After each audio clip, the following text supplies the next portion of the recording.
কোশ্চেনটি দেওয়া আছে, দেখো 2/3 প্লাস 1/5 প্লাস 1/2, এটার ভ্যালু কত হবে, অর্থাৎ এডিশন সাম কত হবে।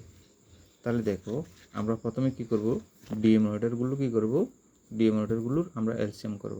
তাহলে আমরা এলসিএম তো এখানে হবে না যেহেতু সবগুলো প্রাইম নাম্বার, তাহলে 3 × 5 × 2 ইকুয়াল টু কত, 5 2 যা 10, 3 5 যা 30। তাহলে এখানে আমরা এলসিএম কত হবে, 30 হবে। তাহলে আমরা এখানে লিখব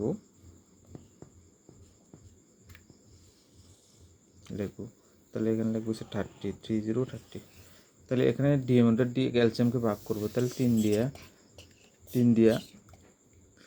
30কে ডিভাইড করলে কত হবে, 10। তো 10 দিয়ে 2কে ইন্টু করলে কত, 2 10 যা 20, 2 10 যা 20 প্লাস এরপর 5 দিয়ে 30 ভাগ করলে কত হবে, 6, 6 দিয়ে 1 ইন্টু করলে 6 1 6 প্লাস এরপর 2 দিয়ে 30কে ডিভাইড করলে কত হবে, 15। তাহলে 15 × 1 মানে কত, 15।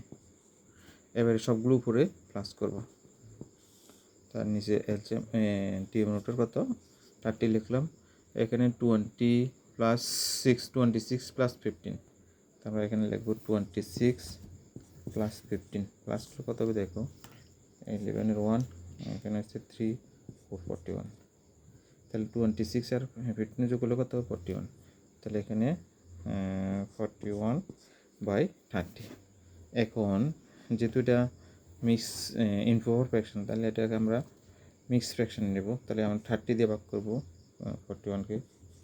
তাহলে কত হবে, দেখো 31 যা 30 কত হবে, দেখো এখানে সবটাগুলো 1 আর এতে থাকবে 1।